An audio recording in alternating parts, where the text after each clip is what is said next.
이번 주는 그릇에 대해서 한번 살펴보겠습니다.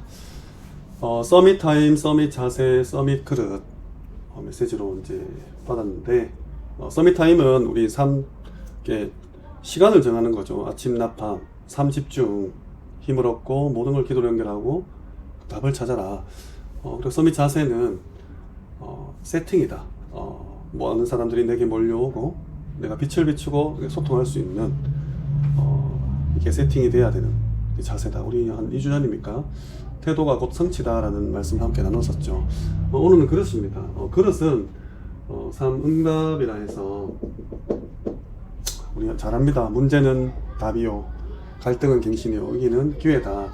우리 계속 이렇게 뭐 듣고 또 외우고 기도하고 하는데 정말 오늘 그릇에 대한 부분을 한번 살펴보겠습니다. 사도행전에 이제 택한 그릇이다라는 말이 나오죠. 바울에게 언약으로 준 메시지입니다. 아나니아를 통해서 바울이 받았겠죠. 더 메시지에서 꼬꾸라져서 2박 3일 동안 정말 식음을 전폐하고 앞이 보이지 않는 상태 가운데 아나니아에게 아마 여러 가지 미션과 사명과 메시지와 그가 그동안 예수 믿는 사람을 잡아 죽이면서 예수님이 니 왜 나를 박해하느냐, 핍박하느냐 했을 때 그 충격들, 그리고 그러면 그 이전에 스데반이 죽었을 때 평온한 표정과 본인이 이렇게 옷을 맞고 있었잖아요. 그리고 막 사도들이 또 예수를 믿는 사람들이 막 죽여도 달라왔더니 모든 것들이 아마 오버랩되면서 깊은 그런 기도의 시간을 가졌겠죠. 그리고 16절에 하는 말씀이 그러니까 내 이름을 위해서 이 바울이 얼마나 고난을 당해야 할지 보이겠다고 약속이 나옵니다. 자, 그러면 우리가 그릇이라고 할 때 내가 이렇게 넓어지고 인격적으로 되고 도덕적으로 양심적으로 되고 많은 사람을 수용하고 포용하고 초월하고 이렇게 훌륭한 사람이 되는 것을 이렇게 그릇을 넓힌다라고 우리가 이렇게 쉽게 이해할 수 있죠. 오늘 좀 다른 관점에서 한번 보고자 합니다. 고난을 받아서 어려움을 극복해서 역경을 딛고 일어서서 나의 그릇이 넓어지는 것이 아니라 영적으로 한번 보자는 거죠. 우리에게 모두 상황이 있습니다. 계속 문제가 일어나는 상황이죠. 단 하루도 그냥 넘어가는 일이 없죠. 근데 그 이전에 상태가 있는 거예요. 운명이라고 부르는데 이 상황과 상태를 잘 구분하셔야 됩니다. 일단 우리는 현실을 마주합니다. 모든 게 상황이죠. 사건과 이런 일들이 계속 일어나니까. 그래서 좀 육신 중심이 될 수밖에 없어요. 예를 들어서 늘 지각하는 사람, 늘 돈 이렇게 빌리고 안 갚는 사람, 안 쉬는 사람, 이렇게 이거 문제다, 이거 정말 고쳐야 된다, 정말 그래서 넓혀야 된다는 이 대부분의 일들이 사실은 현실적인 문제, 육신적인 문제죠. 그래서 삶으로 드러나고 이건 거의 습관이 되어 있습니다. 근데 알고 보니까 우리 사실을 보고 나니까 이 사람 생각에 병이 들었구나. 이미 이 패턴 자체가 괜찮다는 거예요. 돈 빌리고 안 갚으면 어때? 그럴 수도 있지. 그리고 차가 밀렸어요. 이거 핑계, 변명하는 거죠. 우스갯소리로 그럼 어제 출발했어야지 이런 말도 있는데 늘 뭐가 어제 아팠어요, 뭐가 밀렸어요, 바빴어요. 계속해서 내 생각 자체가 이런 결과를 가져올 수밖에 없는, 이게 완전 내 의식이 되어 있는 거죠. 그래서 늘 이렇게 우리 핑계, 남탓, 얼마 전에 지난주인가 했었는데 생각 자체가 사고 구조가 안 될 수밖에 없는 삶으로 계속 이끌어가고 있는 거죠. 근데 보니까 진실은 이 마음 자체가 그 배경인데, 내가 자랐던 배경, 가문의 배경, 사회적 배경, 국가적 배경, 예를 들어서 내가 가난하게 태어났어요. 그래서 부모로부터 계속 가난에 대한 것들이 주입되고 있었던 거죠. 그래서 나는 돈이 최고야, 무조건 나는 돈을 많이 벌어야 돼서 내 삶 자체가 그냥 돈에 빠져 있는 삶 있죠. 명예가 최고야, 인기가, 권력이, 자리가, 위치가, 어쨌든 내 가문에 흐르는 이런 배경 속에서 일어났던 것들이 정말 어마무시하게 내 생각을 이렇게 장악하고 내 생각대로 결국 내 삶이 이렇게 살아가는, 이거 이제 무의식이죠. 이게 각인된 거예요. 알고 보니까 뭐 계속 늦는 사람, 계속 돈을 꾸는 사람, 계속 돈이 모자란 사람, 아픈 사람, 병든 사람 할 거 없이 배경적인 문제를 가지고 태어났구나. 근데 이것도 아니죠. 알고 보니까 영혼에 이 근원적인 문제가 있었던 거예요. 그게 그냥 인간의 자체죠. 하나님 떠난 인간. 그래서 이렇게 될 수밖에 없는 상태, 운명이잖아요. 우리는 드러난 문제를 가지고 너의 그릇을 넓혀라, 수용해라, 왜 싸우냐, 이해해라, 좀 보듬어줘라, 양보해라, 배려해라 하지만 안 될 수 없는 상황에서 시작된 문제라는 거예요. 예를 들어서 어떤 사람이 사기를 당했어요. 누구 잘못입니까? 사기친 사람 잘못이죠. 사기를 칠 수밖에 없는 여기서부터 출발했다는 거예요. 그래서 드러난 거죠. 그러면 사기를 당한 사람은 어떻게 됩니까? 피해자죠. 법적으로는 사기를 친 사람이 벌을 받아야 돼요. 죄값을 치르고 감옥 가려면 가야 되죠. 근데 사기를 당한 사람도 어릴 때부터 사기를 당할 수밖에 없는 상태로 자라온 거예요. 그게 하나님의 정확한 시간표에 만나버린 거죠. 그렇다면 내 그릇을 두고 지금 일어난 상황과 문제를 해결하는 것이 아니라 이 근본으로 들어가죠. 이게 만약 사기니까 다행이지, 만약에 이게 살인사건이라면 칼을 찌른 사람과 칼에 맞은 사람, 이거 어디서 답을 구해야 됩니까? 칼을 찌른 사람 감옥 가죠. 벌 받아야 되죠. 칼에 맞은 사람, 이거 어디서부터 시작해야 이 상황에 대한 답을 내고 이 사람이 온전한 그리스도인으로서 아니면 평생 상처 속에서, 원망 속에서, 불평 속에서 풀리지 않는 의문 속에 살아가게 될 텐데, 정말 하나님의 뜻과 계획 속에서 일어난 일이지 않습니까? 주권이고 시간표고 어디서 답을 내야 되나 이거죠. 그래서 이 부분을 해결하신 게 그리스도예요. 우리는 너무 많이 듣고 너무 이렇게 인접하고 뭐 그리스도 뭐 예수는 그리스도 뭐 오직 복음 하니까 무감각하고 별 뭐 의미 없어 보이지만 답니다. 하나님은 이거 중심이에요.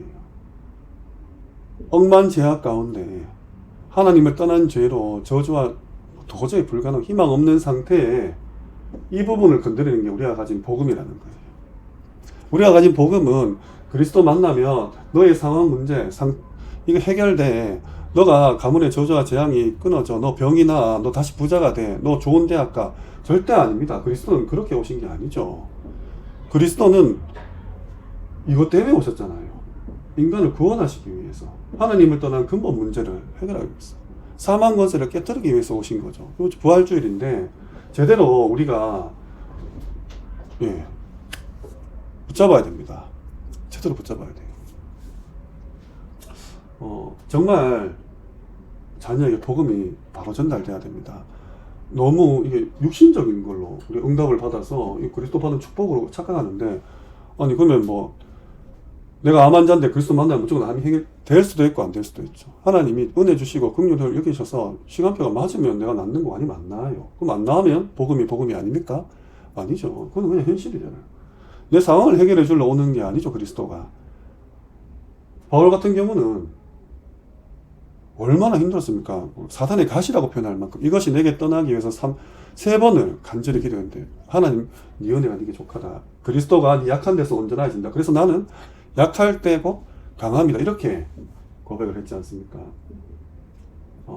바울이 당한 실로 고난은 히브리서 11장 33절에서 38절에 나오는 이야기들, 믿음의 영웅들에 대한 이야기죠. 엄청난 성경 찾아보시기 바랍니다. 이 고통을 바울도 고린도후서 11장 23절에서 27절에 고백해요. 23절에 네가 그리스도의 사도냐, 일꾼이냐, 정신없는 말을 하거니와 내가 더 그렇다 하면서 이 거의 비슷한 고난들을, 엄청난 고난들을 다 하고 마지막에 30절에 내가 부득불 자랑할진대 나의 약한 것을 자랑할 거라고 얘기해요.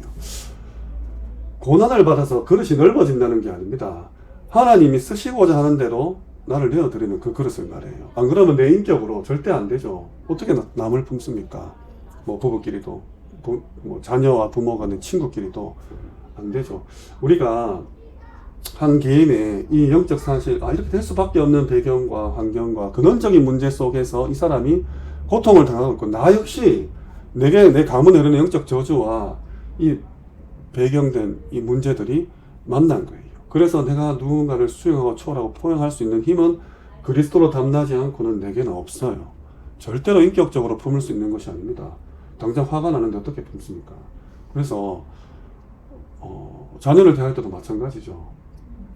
이 일들이 이걸 근본적으로 변화시키는 것이, 물론 하나님께서 역사하시지만 월요일 3시 한 15분 만나는, 주일날 부모부 예배 시간에 잠깐 얘기하는 거 터치할 수 없어요. 이거 얘기하기도 바쁩니다. 한 주간 어떻게 살았니? 정말 이 사역을, 우리 후대를 다시 한번 생각해 보시면, 그러면 결국은 살아야 됩니다. 예수님 3년 살았잖아요. 그래도 안 뜯어 고쳐지는 건데,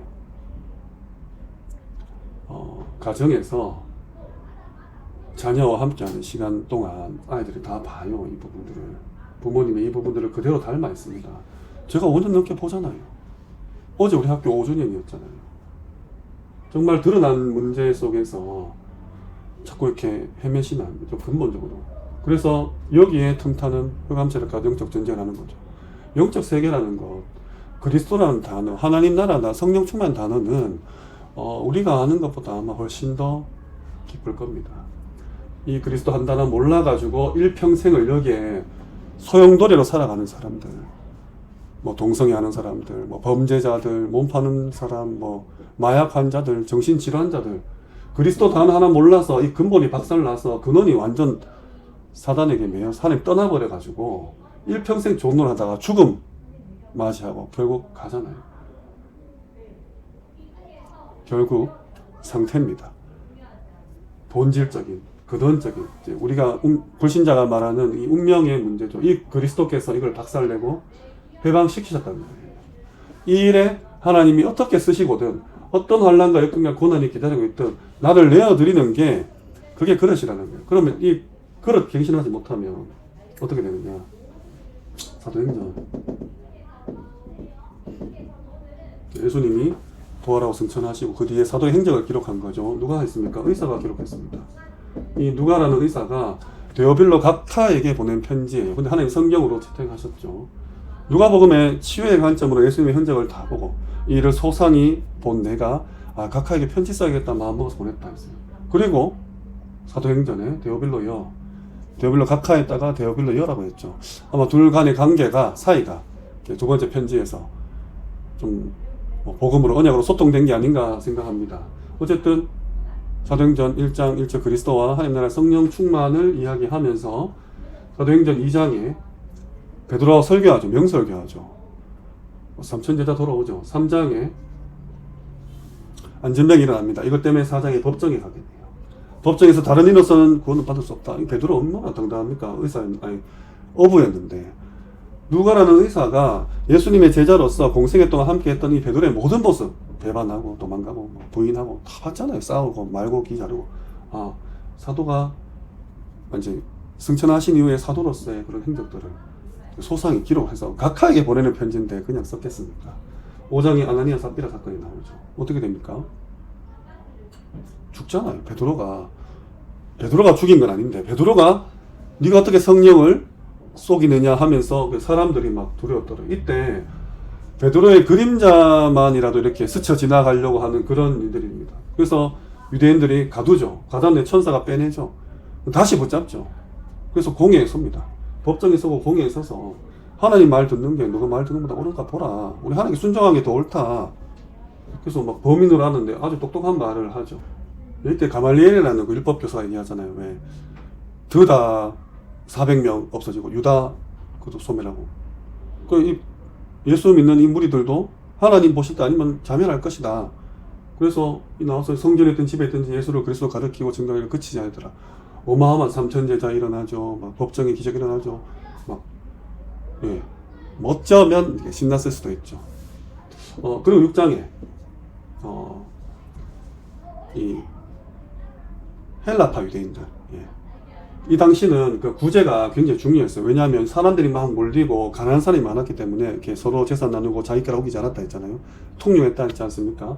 근데 매일 이렇게 구제를 받아야 되고 음식 먹고 이래 생필품 다 쓰고 해야 되는데 이 헬라파 유대인들이, 과부들이 여기서 이제 소외되는 거예요. 그래서 히브리파 유대인들을 좀 원망하고 불평하는 거죠. 네. 그래서 7집사를 세우잖아요. 거기 이제 스데반하고 빌립 집사가 나오죠. 그래서 우리는 말씀과 기도에 전무하겠다. 그래서 7장에 스데반이 순교한 장이 나옵니다. 8장에 빌립이 이렇게 사마리아 성에 가고 에티오피아 내시. 그 예수님께서 예루살렘과 온 유대와 사마리아와 땅 끝까지 이르러 내 증인이 되리라. 이 사도행전의 시작이죠. 1장에 나온 이 부분들을 감당하는 거죠. 8장에서부터. 지금 복음이 이렇게 흘러가는 거예요. 9장에 드디어 이거 나의 택한 그릇이다. 바울이 회심을 하게 되죠. 그리고 이제 10장에 이 백부장 고넬료, 이달리아 근데 백부장 고넬료의 회심이죠. 이방인입니다. 이게 오늘 중요하게 좀 살펴볼 내용이에요. 의인입니다. 천사가 와서 기도 중에 고넬료가 기도하는데 천사가 와서 이제 고넬료가 두려워하죠. 이거 무슨 일이십니까 하니까 저 옆바에 지금 바닷가에 있는 시몬의 집에 유숙하고 있는 베드로를 청하라.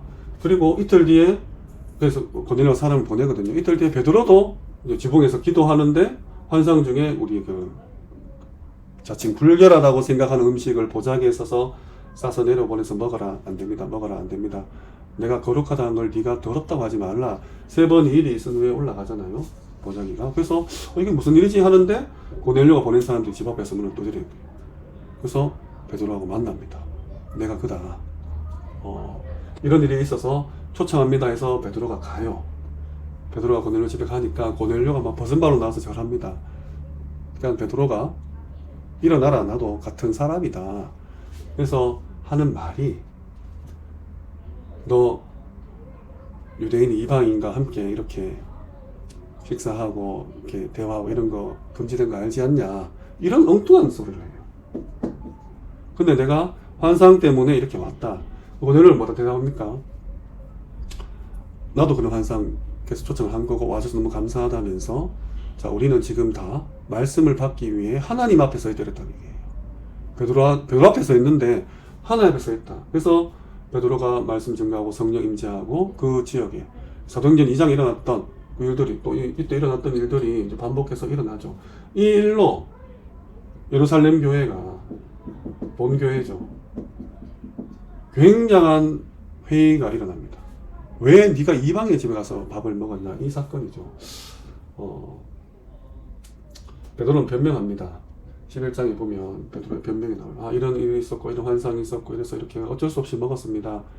그래서 했는데 세례를 베풀고 막 성령이 임하고 이런 일이 일어났습니다 라고 하니까 이 교회가 하는 말이 그러면 하나님께서 이방인에게도 생명을 얻는 회개를 주었구나.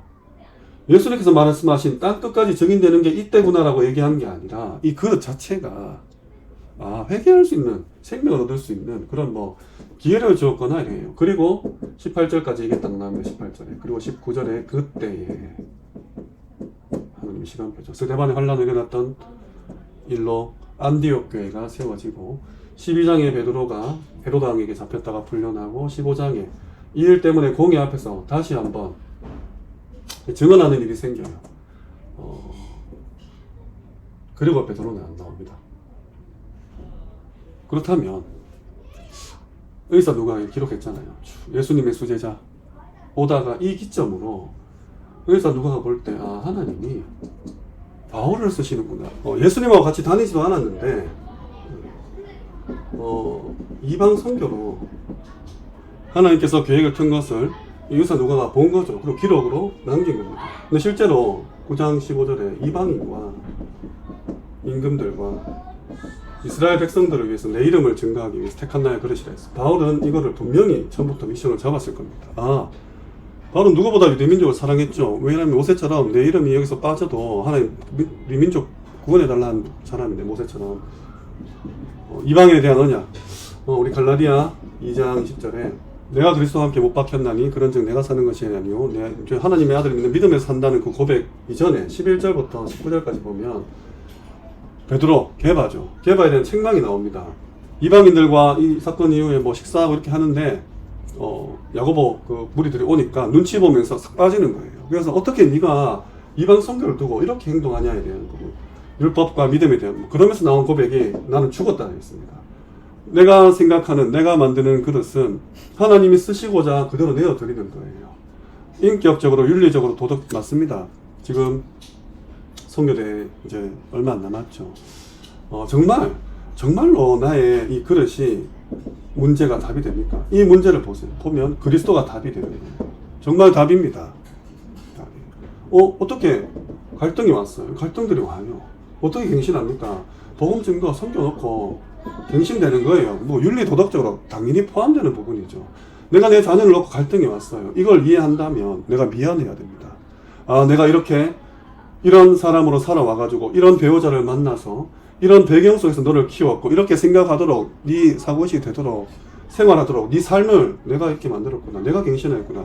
미안해야 되는 거죠. 내 자녀가 또 내 자녀 같은 만남 가운데 더 힘든 영적 문제 2배 됐잖아요. 내 영적 문제, 부인, 남편 영적 문제. 이 아이가 또 만나면 계속 갱신해. 정말 위기가 왔습니까? 정말 하나님이 나를 이렇게 만드는 기회가 된다니까요. 정말로. 그래서 이번 주에 그릇에 대한 묵상들, 내가 어떻게 신앙생활을 하며 앞으로 어떤 미션을 붙잡고 갈 것인가. 내가 증거하는 복음, 내가 알고 있는 그리스도가 정말 내가 지금 체험이 되어 있는가.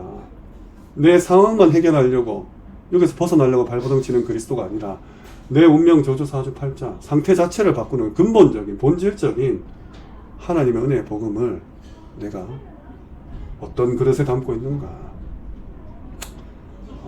갱신하실 한 주간 되시길 주님 이름으로 축원합니다.